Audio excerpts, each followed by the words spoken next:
Welcome back, everybody, to Let's Talk Toku. I'm your host, Squall Charlson, and today's episode, we have a very wonderful guest. I'm here with Mike Dent. There we go. A little bow there. I like it. It's good.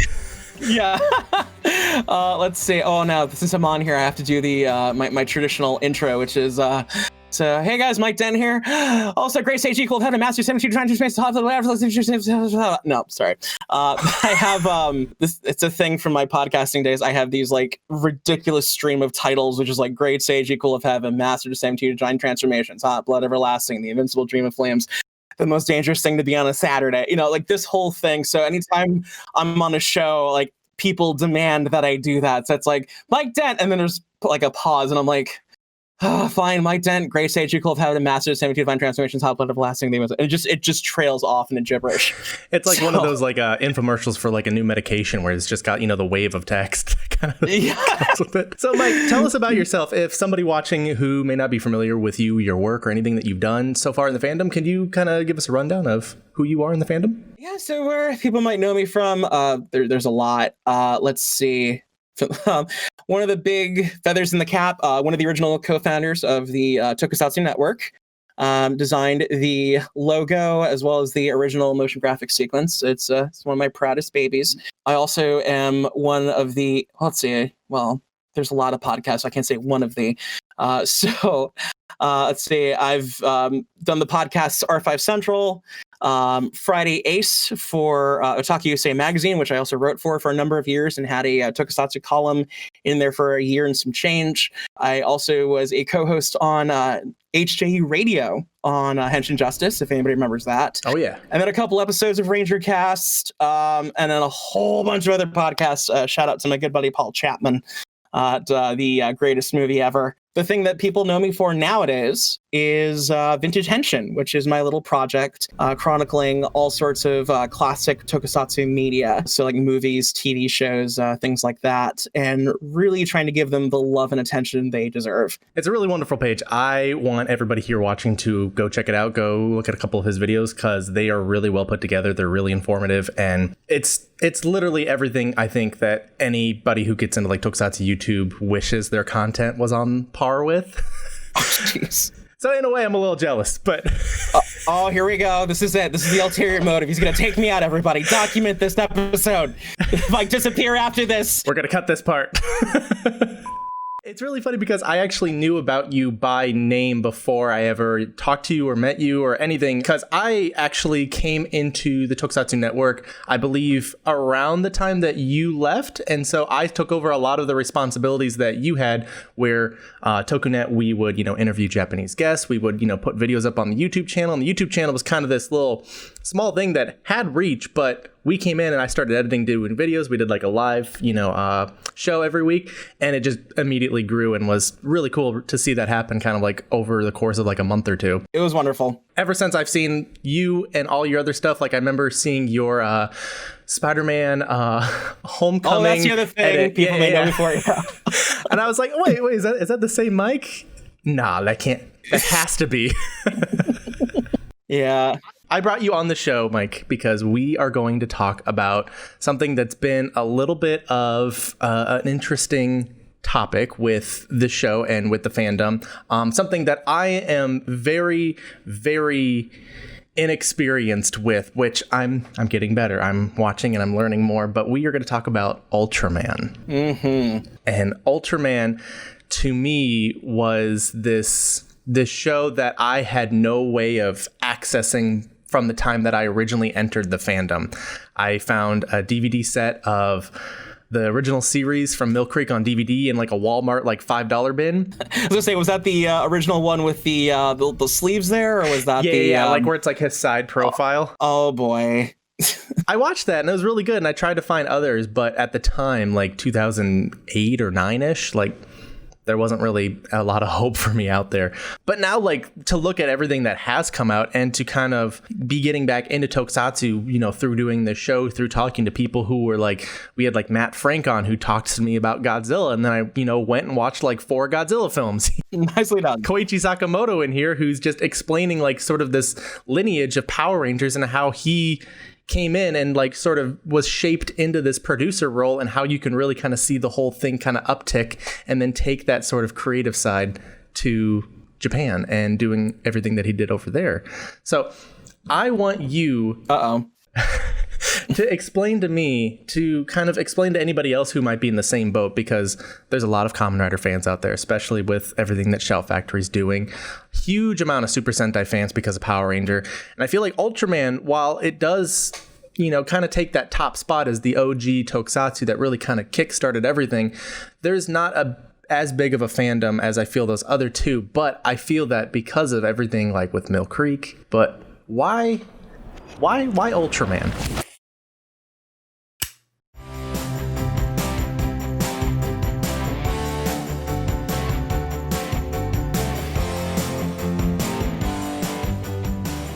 You know, it's always been interesting to me, like the disconnect that happens there, because it's like, you know, you look at, say, something like, you look at Super Sentai, and what happens at the end of every episode of Super Sentai? Like, what happens in the climax of every episode? Well, they usually get a Megazord unless it's a 2-part, and then they blow up the monster who is gigantified themselves somehow. Right, and then what's inside the robot, right? Like, typically, like, how do they bring that effect to life? Through miniatures and like a small set. Is that what you're trying to get at? Well, what I'm getting at is like, yeah, but like the robot itself, like what's inside the robot itself? Oh, like the cockpit. Yeah. Oh, I mean, okay. Oh God. Cut all this. No, it's okay. No, what I'm trying to get to is that here's the thing. It's like, but those effects are achieved by a man in a suit. Oh yeah, definitely. And so the main thing is, it's always puzzled me, because you have miniatures, you have the destruction, everything like that. You have the monster, and so you've got this robot with like this clunky looking costume. But then the minute you take that off and you put him in like in a humanoid type costume or whatever, there's a disconnect. And that's when people are like, oh, I don't know if I can do that. And it's one of those weird things to me, but I'm happy that people are turning around on that, because it's like, there's so much to Ultraman, like just so much appeal to it. It's really just the stories, it's the spectacle, it's the action, it's just the fantasy of it all. I mean, like even like the first Ultraman series, it's, you know, the subtitle is the special effects fantasy series, and it's right there on the tin, and it's just like, it's the escapism. It's so much fun. I am happy that people are getting into it more, with like everything being made available, like legal and everything. Because years of dealing with Hong Kong bootlegs, and what people call crab stick subs, it's ridiculous. But to see how far we've come, it's amazing. I think really with Ultraman, like, how do I phrase this? You have like 3 core themes nowadays that get pushed, and it's hope, compassion, and kindness. And it's funny how even when you look back and you see those themes play out, even as early as like back in '66, I think it hits differently than, say, like Kamen Rider or Sentai. Like Sentai can hit the compassion and the kindness, but I feel like Ultraman hits it a very specific way in terms of just how a lot of the characters play out, how a lot of the stories play out. With the recent Stay at Home with Ultraman series, which they've been doing on YouTube now. So if you like with the Ultra Science Fantasy Hour, so you have classic episodes being made available for like a limited time, and they're all specific. There's a moral attached to each one. Each one gets highlighted, and so they had the episode A Little Hero. In that episode, Pigmon comes back. Pigmon is this little adorable, small, friend-shaped monster, friend to all children. He's a little red guy, right? Yeah, the little red guy. All right. See, I'm learning. Yeah, little floppy fingers. He's wonderful. And so he comes back because he got revived, but he's warning humanity that Geronimon is coming, and it's this big monster with all these feathers. It's like a mane, and he's resurrecting like all these old kaiju, and they're all coming back. The main sort of plot of the episode, though, is Eiji. And Eiji is this very happy-go-lucky. He's the crack shot inventor. He's a dude who smiles so much that there's that saying that, be careful, your face is going to get stuck like that. Dude is now perpetually smiling in his old age, and I love it. And so he is in a depression.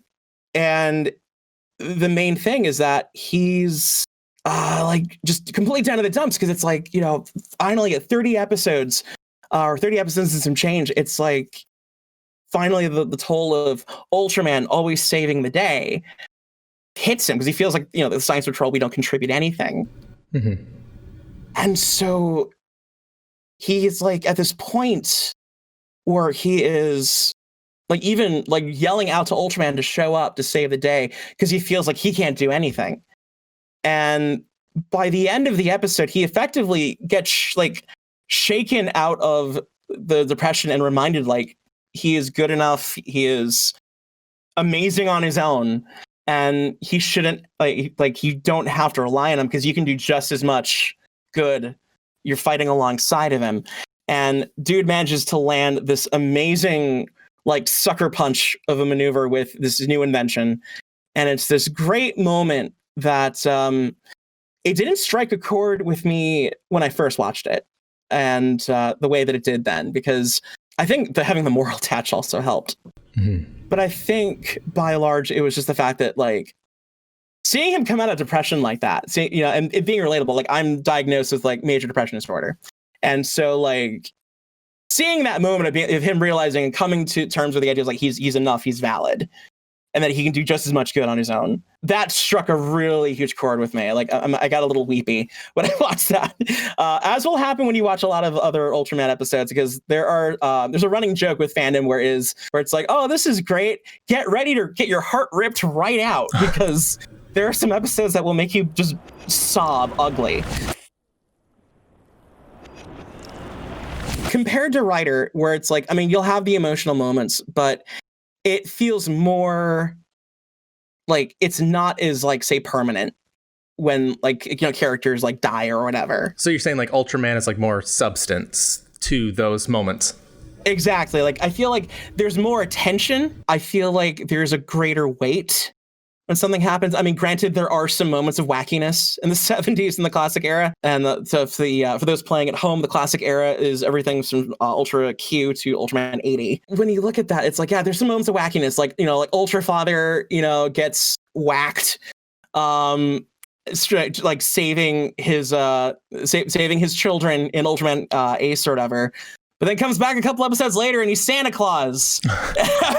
It's like one of the best Christmas episodes ever, by the way. You know, and like, you know, people are getting like, you know, decapitated and whatever, and reverse crucified and flung over cities in victory laps and stuff like that. But like, you know, they come back stronger. But like, you know, like there are some moments where people die and they don't come back, and or there's a point where like you know, like a kaiju gets killed. It makes you like it stops you for a minute. Ultraman Taiga, actually. This maybe slight spoilers, but there's this whole episode. They set it up where you have what was it? Like the lead character. There was this kaiju he was trying to save when he was a kid, mm-hmm. and he failed. And it's this whole incident that was basically his origin story as Taiga.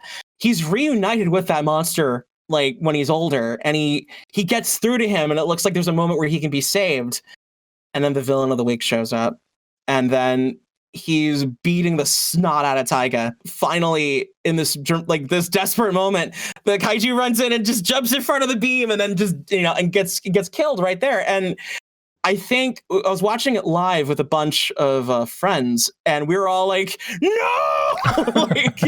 like you just felt like everyone's heart is getting ripped out. Like there's the meme from The Simpsons. Like if you pause, you can see the exact second the heart shatters, and it's like, and it hurts, and it just hurts a different way. But yeah, it's that emotional connection, and I just I look at Sentai. Like Sentai will make me feel, you know, that way, you know, on occasion.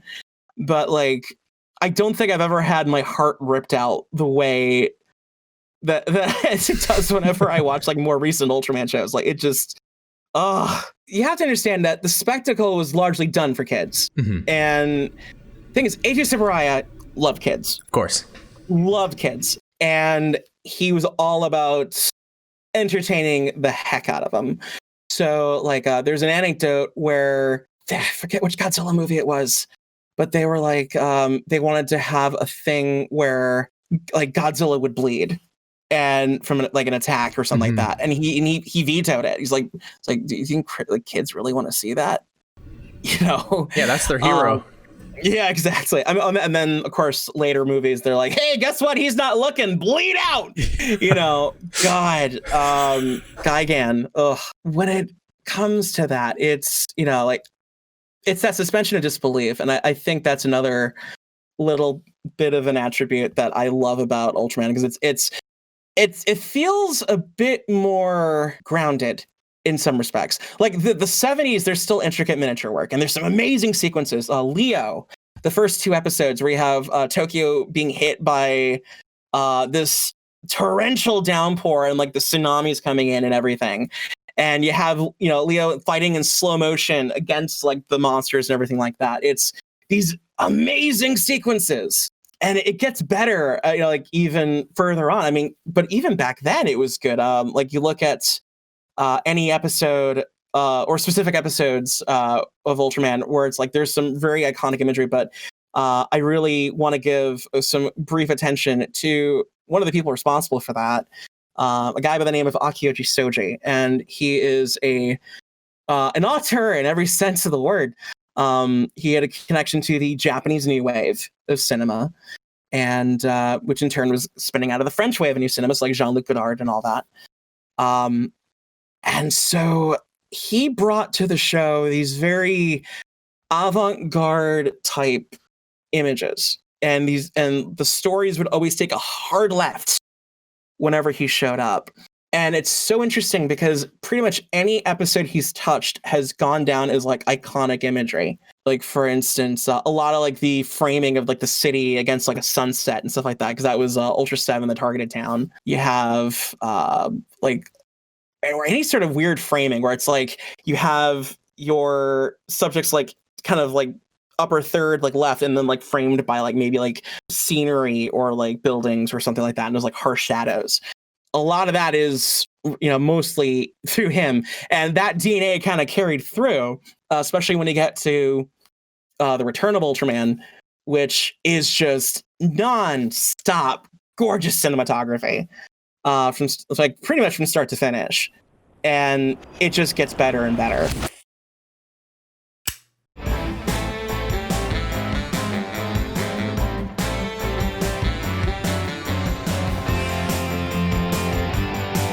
Interesting thing to note is that you can kind of compare a lot of the sort of the flashbang aspects of Ultraman to another well-known live-action series, Thunderbirds, if you've ever seen it. Of course. The funny thing about that is that Jerry Anderson and Eiji Tsuburaya actually did interact at one point. There's 2 accounts of this. There's like one that says that Tsuburaya was on set for Stingray, and one where he says he was on set for Thunderbirds. I haven't been able to verify which is which, but either way, he was in Slough, which is where the Century 21 studios were, and he took with him a lot of that, just the approach to the miniatures, and you can see that evolve from, say, like Ultraman to Ultra 7, where it's like the hangars are more intricate. Like if you go watch Thunderbirds and then go watch Ultra 7 and watch that, like the launch sequence for the Ultra Hawk, you will see like it has the same type of like vibe to it, the same type of intricacy. And that's another aspect of why people love it so much. Those are the ones that I'm watching right now. I'm finishing up the original season again, and I watched a couple of Ultra 7 in preparation. And instead of just like, here's the building and then it's like, here we are in the hangar, like here's all these, like everything that you would expect to find in it, and it's just like, oh yeah. And I think so much of that I think was informed of just how Japanese science fiction at the time was situated. So Ultraman and Ultra Q were very, what I call like Japanese retro future. And so everything's kind of bulbous, and all of a sudden it's like space is blue for some reason and things like that. And it's just like, all you need for a launch sequence is just like a little thing at the end that just plops down as soon as it launches, and the rockets like fire off, like hard flames in the middle of deep space. Yeah. But then you get to Ultra 7, and suddenly it's like, okay, so the rockets are there, but it's not as pronounced. Everything's sleeker. Everything is more detailed. And it just it's like for a moment you forget. And I think that's what a part of that, again, going back to the spectacle. It's you tend to forget more with Ultraman. I'm not trying to say like, oh, Ultraman's superior to all forms of entertainment, but it's more like, to me, it's just there's a lot more like a better craftsmanship when it comes to that. You know, like I can watch something nowadays, like what was it? There are certain episodes of like let's say Ultraman X, where like the director of that show, Kiyotaka Taguchi, an amazing guy in his own right who can do wonders with a low budget. His trademark is he will do like handheld shots like from above, or like really from above, like, you know, yeah, like you're looking above. up. Yeah, exactly. And it's like, or like, you know, these glorious like one take shots where you have stuff happening in the foreground, stuff happening in the background, and it's like you forget for like a split second. You're like, if the action works out and the music's there and the sound design is there, you forget. That's something with Ultraman that I get more of, is just that suspension of disbelief is a lot harder to, you know, it's so wonderful. Just another reason why I can't stop recommending it. It's so good. So with Ultraman, with having these very important stories, especially at the time, and kind of developing a lot of other sort of forms of storytelling through the ongoing seasons, there would be other connections to like pop culture, like other things reference, I think, Ultraman more than I think reference Kamen Rider or Super Sentai or Power Rangers. Like, oh yeah. I mean, even just from like an outsider's perspective, there was a very well-known popular book called Ready Player One that came out.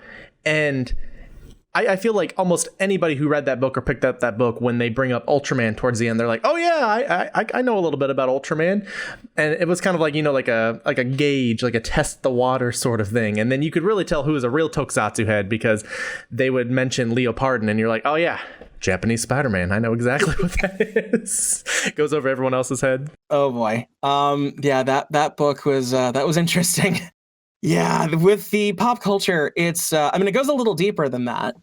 So, like, for instance, I think one of the more, I wouldn't say totally well-known, but I feel like one of the ones that people go to right away is the Capsule Monsters. Oh, yeah.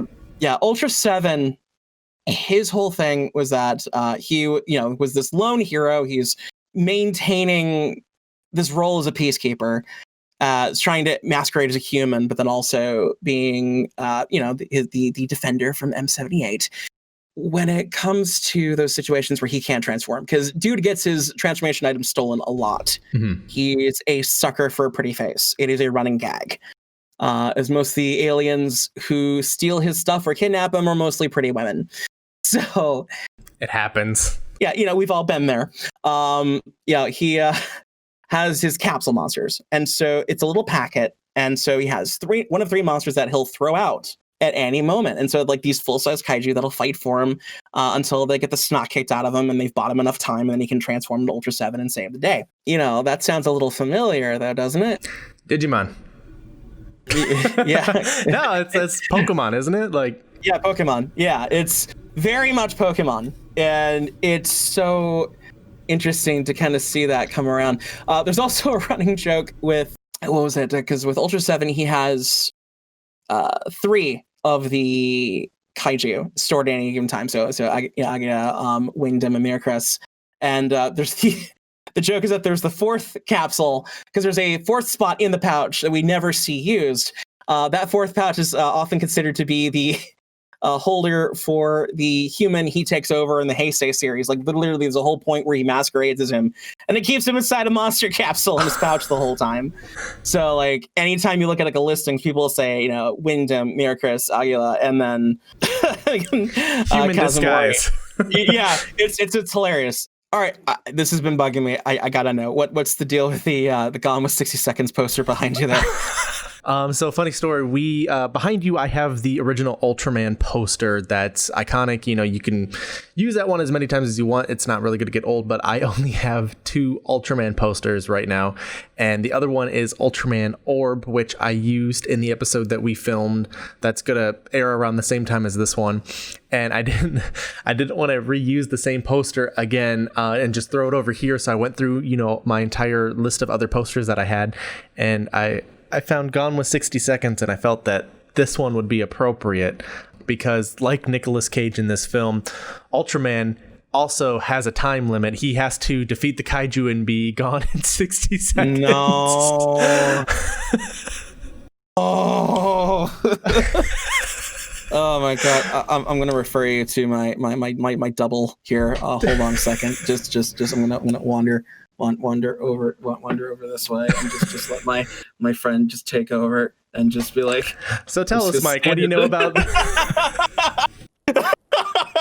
Just.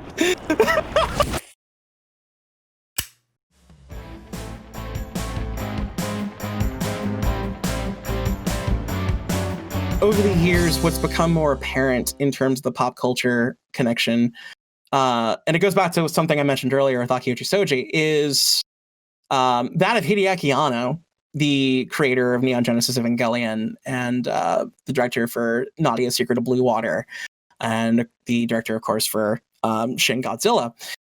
But the main thing is that Eva itself, and I hate using this term, because it gets thrown around a lot, but it's a deconstruction. It's secretly an Ultraman deconstruction, because you find out, this doesn't really spoil anything for the show if you've never seen it, but you find out eventually that the secret story of the show is what if Ultraman, but the Science Patrol effectively harvested Ultraman's powers? What?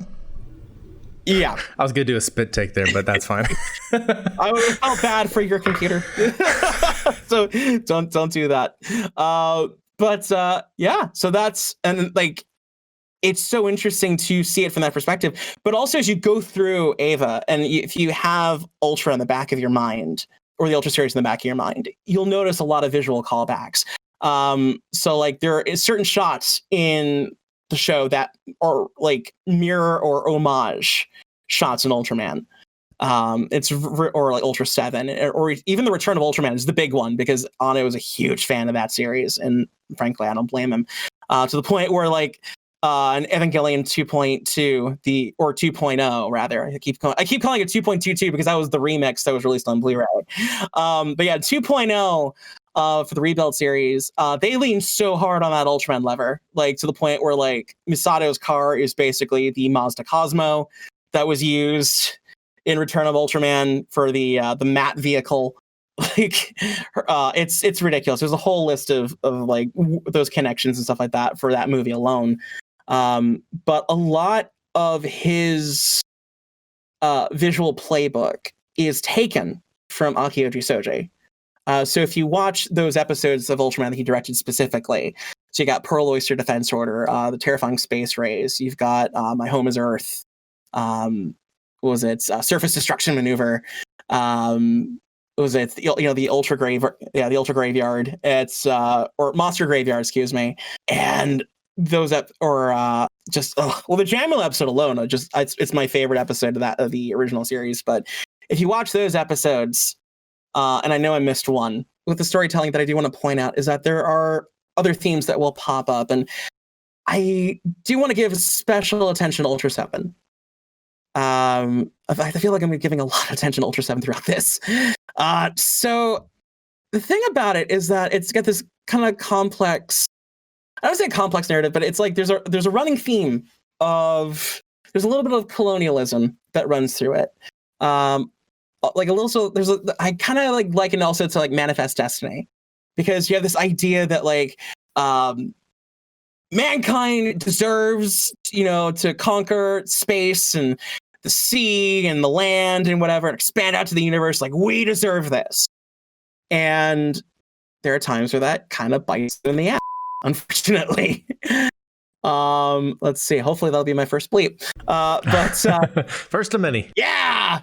So it keeps popping up. It's one of those running things. And a lot of that goes to the screenwriter, one of the main screenwriters for Ultra 7, Tetsuo Kinjo, who his thing was that he felt very much like a man without a country. And those themes, or that sort of motif, like came into 7 because 7's not human, and he's an alien, and he's on a planet at war, essentially, because you effectively have the whole of the universe that is trying to stake their claim on the planet Earth and trying to get their resources and whatever. And so you have these two factions just clashing on the regular.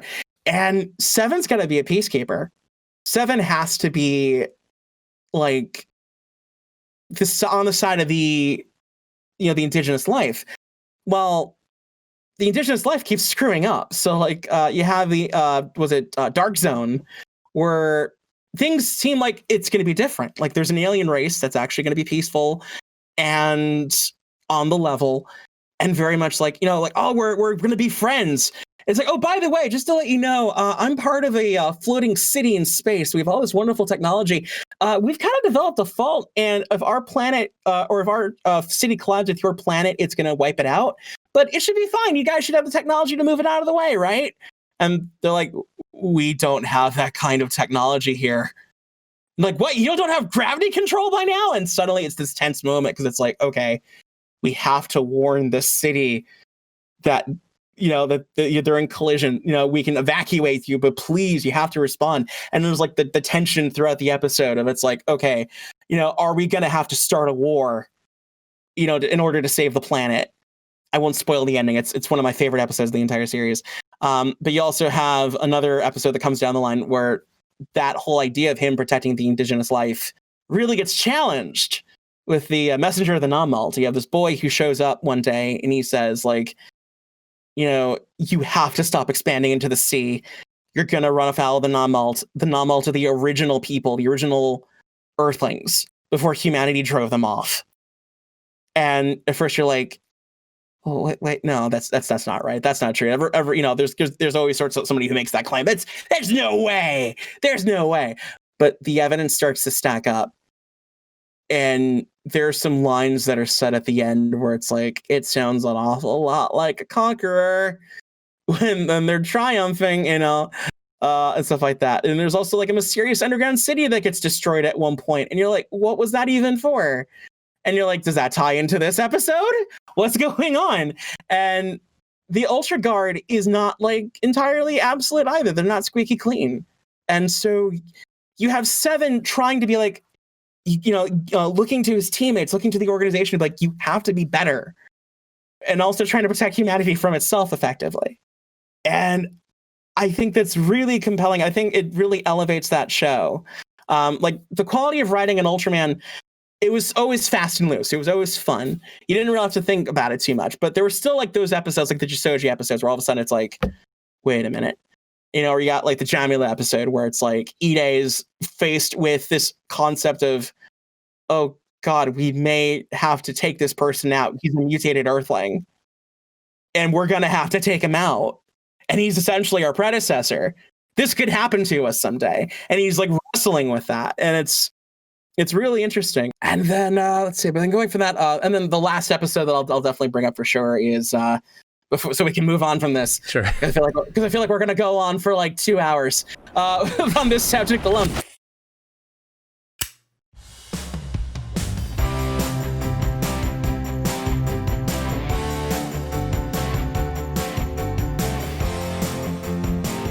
Because again, there's a lot of really good storytelling in Ultra, but Return of Ultraman, the monster tamer and the boy, which is like, it's this really depressing episode.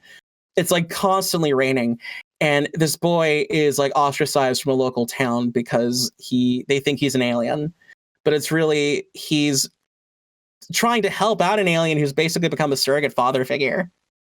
And it's like a hard look at the prejudice of mankind and how it's like how quick they are to just, like make accusations. And like now you have Go, who is stuck, Go, aka Ultraman. He is stuck trying to be like, these people brought this monster attack upon themselves by the end. these people are persecuting and whatever. Like, am I really going to have to protect them? Am I really, is this really worth it? And he has to like roll that hard 6 and eventually do his job. It's the point where it's like the final battle in that episode. There's no elegance to it. It's just hard rain, and just hard grays and just grays and blacks, and just a continuous take of him fighting, almost like it's a routine dance. And it's just this really striking image that I absolutely love. But you're going to find that throughout if you take the journey through Ultra and look at those stories. Thankfully, like companies like Mill Creek that are putting them out into the hands of Westerners here for, like Blu-ray, they're going through the original series. They're going through some of the newer seasons. And I have, a bunch of them here on the shelf that I am making my way through. Yeah, I have Ultra Q through Ultra Ace at the time of this recording. That's all that's out. That's right now. But I'm almost done with original Ultraman again and getting into Ultra 7, which I've never seen before, and seeing kind of the stark difference in just those first 2 episodes I got to watch. I was like, I'm so excited. I'm so pumped. I've seen like other people just praise Return of Ultraman, and I'm just, I kind of get it. I'm slowly getting onto the bandwagon that I have been, off of and kind of away from for so long. And I feel like Ultraman is kind of a good way that a lot of this sort of criticism and critique kind of pushed me back into taking a new approach and a new look at it. And I'm really happy and I'm really excited to see what those seasons offer and to hopefully keep moving forward. Yeah. With 7, again, it goes back to the mention about Jerry Anderson, because you'll notice that there's that hardline shift. It goes away from the fantasy into the people. And that's something that Jerry Anderson often focused on with a lot of his work. If you look at like Stingray, you look at Thunderbirds, like it's all about the people in the midst of the crisis. And they had the explosions and everything like that, but it was still always focused on them. And it's a little more mature. I often actually make the joke that 7 is basically UFO, but with better pacing. Which I love Jerry Anderson's UFO. I think it's a great show. I just think it could be like 10 minutes shorter in some episodes. But 7 really nails that. And there's some really fun, really amazing stories within that. So you're in for a treat. And then when you get to Ultraman Ace, Ultraman Ace is when it starts to kind of go a little off the rails in a good way. So you get, my favorite episode, which is the terrible beast is 10 women, and it's what? Okay, which I'll say is the episode has a monster that is involved with the women's bicycle team. I will not say in what capacity, because I want you to be surprised. So just stay tuned for that one. But yeah, I got to get that Ace set. It's been as with this recording, it was back ordered, but now it's back in stock. I'll buy you one. I'll send you it. Send me like an Amazon link. I'll hook you up for coming on the show and helping us out. Bless. But honestly, like Mike, we went over so many things just looking at our list of kind of like what we could talk about. We covered about half of what we even thought we could cover in an hour. And honestly, I'm kind of like figuring out like maybe we could like throw this into another episode and maybe, down the line, bring you back on and we can talk about, like the Netflix series. We could talk about, sort of the Tsuburaya Toei relationship, kind of like the strife between, what was the other company that they were with? Boy, that's right. The Chaya legal battle. Oh yeah, that hour flew by, didn't it? Oh geez, we didn't really get to a lot of those that hopefully we can wrap this up into another Ultraman episode. We'd love to have you back and have you on that one too. No problems, the blast. But that's all that we have for this episode. Thank you all for watching. We will see you on the next episode of Let's Talk Toku. Welcome back. Thank you guys so much for watching this episode. I had so much fun with Mike talking about Ultraman and getting to actually put on a good path of what to watch next once this season wraps and I have more free time to watch Ultraman. But before you go anywhere, we do have something that we did talk about in the episode. However, we both felt that it would be better presented in a different manner than the two of us in a conversation could ever, encapsulate it. Right. Get it? Capsule? Ultraman? Capsules? Anyway, without further ado, here is a brief history of Ultraman and Eiji Tsuburaya.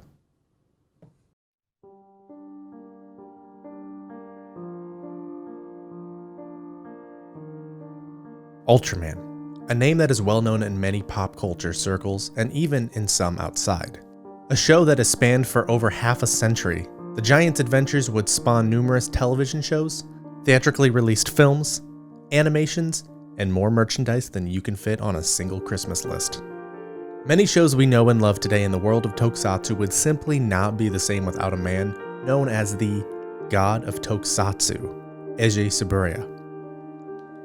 Tsuburaya was a master at creating visual effects using practical techniques with miniature sets, puppets, forced perspective, and even animation. Even before Ultraman and its other creations, Tsuburaya had already made a name for himself in the industry as the co-creator and special effects director of Toho's 1954 Gojira. Many of the studio's following films, Rodan, 1956, and even Mothra, 1961, were also worked on by Tsuburaya.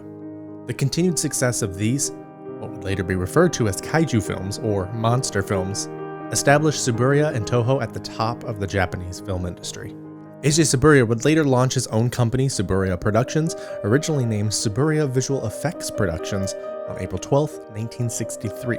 While he would continue to work for Toho, Tsuburaya was now free to take on work from other studios and create projects of his own. Not many know that Tsuburaya Productions was actually a family-operated business with his sons Hajime and Noboru playing key roles in the company's early days. Eiji Tsuburaya and Tsuburaya Productions acquired an Oxbury 1200 optical printer, which would allow Tsuburaya to create higher quality composite shots than he had been able to even at Toho. This was made possible in August 1964 when the Tokyo Broadcasting System, commonly known as TBS, offered to buy the printer in exchange for Tsuburaya to create original content for the network's Sunday evening time slot. Tsuburaya Productions were now primed to bring the same level of quality and entertainment into viewers' homes that they had previously done with Toho in the theaters. Tsuburaya was allowed to reuse suits, props, and even the sound effects from previous films, and the Ultra Q team was able to modify the same suits and props for the new beasts of the show from week to week. Ultra Q's production budget, more than 3 times that of a standard television program currently on air at the time, would allow the show to reach gigantic proportions, and fast. The entire series was also shot on 35mm film, often used for movies at the time rather than 16mm that was the standard for television, another first for TV programming. Ultra Q would premiere on January 2, 1966 and would become an immediate ratings hit. After a tremendous first season, another was hastily ordered, and the team decided to give an idea that they had played around with the chance to grow in the second season, aptly named Ultraman, which would feature our well-known character, and the rest is history.